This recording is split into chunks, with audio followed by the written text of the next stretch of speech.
ಕನ್ನಡದ ನಂಬರ್ 1 ದಿನಪತ್ರಿಕೆ ವಿಜಯವಾಣಿಯಲ್ಲಿ ಪ್ರಕಟವಾಗಿರುವ ಈ ದಿನದ ಮಹತ್ವದ ಸುದ್ದಿಗಳನ್ನೊಮ್ಮೆ ನೋಡಿ ಬರೋಣ. ರಾಜ್ಯ ರಾಜಕಾರಣದಲ್ಲಿ ಬಹುಕಾಲದಿಂದ ಚರ್ಚಿಸಲಾಗುತ್ತಿದ್ದ ಮಹತ್ತರ ಸ್ಥಿತ್ಯಂತರದ ಪ್ರಕ್ರಿಯೆಗೆ ಚಾಲನೆ ದೊರೆತಿದೆ.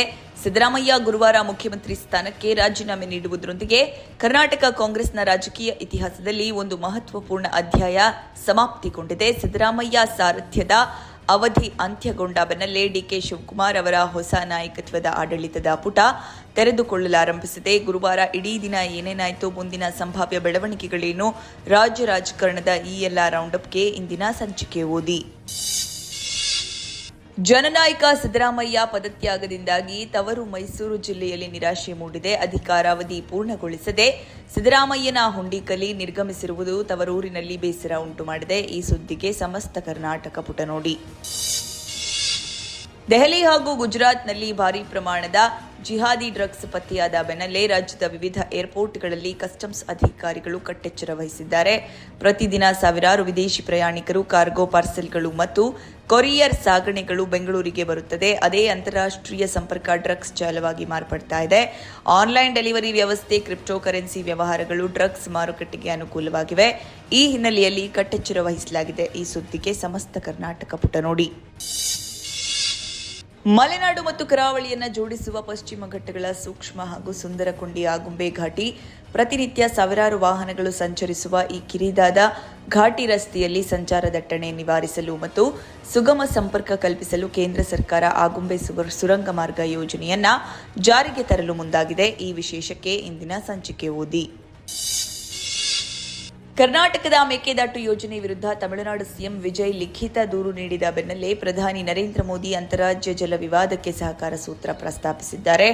ಈ ಸುದ್ದಿಗೆ ದೇಶ ವಿದೇಶ ಪುಟ ನೋಡಿ. ಕದನ ವಿರಾಮದ ನಡುವೆಯೇ ಇರಾನ್ ಹಾಗೂ ಅಮೆರಿಕ ನಡುವೆ ಸಂಘರ್ಷ ಮರುಕಳಿಸಿದೆ. ಇರಾನ್ನ ಬಂದರ್ ಅಬ್ಬಾಸ್ ಸಮೀಪ ಅಮೆರಿಕ ನಡೆಸಿದ್ದ ದಾಳಿಗೆ ಪ್ರತೀಕಾರವಾಗಿ ಇರಾನ್ ದಾಳಿ ನಡೆಸಿತ್ತು. ಈ ಸುದ್ದಿಗೆ ಇಂದಿನ ಸಂಚಿಕೆ ಓದಿ. ಭಾರತದ ಐಪಿಎಲ್ ಟೂರ್ನಿ ವರ್ಷದಿಂದ ವರ್ಷಕ್ಕೆ ಶ್ರೀಮಂತವಾಗ್ತಾ ಇದೆ. ಅದೇ ರೀತಿ ವರ್ಷದಿಂದ ವರ್ಷಕ್ಕೆ ಟೂರ್ನಿಯಲ್ಲಿ ಹರಿಯುವ ರನ್, ಸಿಕ್ಸರ್, ಬೌಂಡರಿಗಳ ಪ್ರವಾಹವು ಅಧಿಕವಾಗುತ್ತಾ ಸಾಗ್ತಾ ಇದೆ. ಈ ಮೂಲಕ ಐಪಿಎಲ್ ಸದ್ಯ ಸಂಪೂರ್ಣವಾಗಿ ಬ್ಯಾಟರ್ಗಳ ಟೂರ್ನಿಯಾಗಿ ಪರಿವರ್ತನೆಯಾಗಲಾರಂಭಿಸಿದೆ. ಈ ವಿಶೇಷಕ್ಕೆ ಚಿಂತನ ಪುಟ ನೋಡಿ.